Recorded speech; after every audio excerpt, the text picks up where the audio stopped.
Mga idol, mag-ani tayo ng kabuti. Ayan yung naani natin dito sa simula. Ayan. Kaya kung napapansin nyo mga idol, madaling araw kaming nag-aani ng kabuti.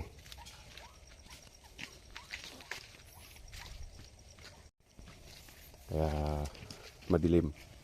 Hindi pwede kapag inabutan na ng umaga.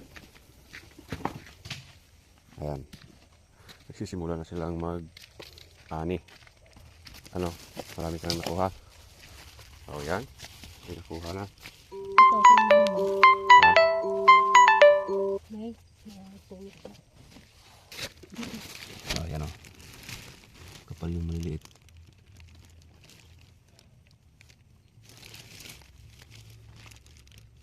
Okay na ito. Ayan, pwede ba yun?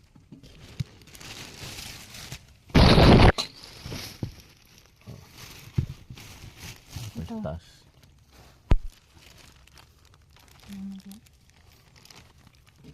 Saan pa?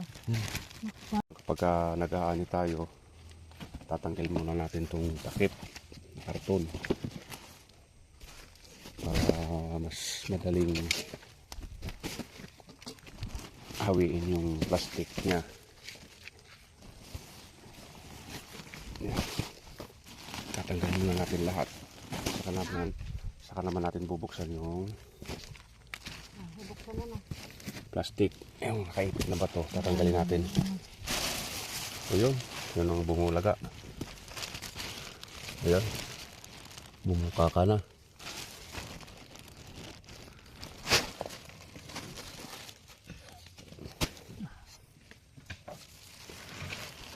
Habang nag-aani sila, yung mga kasama ko, ayun, nililinisan ko naman yung kanilang naani. Ayan, malalaki na yung bumubukaka na kabuti. Ayan, ang lapad. Ito na. Oh, tingnan mo, parang mga bituin. Oh. Ayan, sana yung sasal mo kabuti. Yo. Oh. Kapal. Tapos madilim. Yan yung ating ani. Kumaman di kanya. Ayan, daming bumubukaka. Wala pa yung iba. Nandun pa sila, no?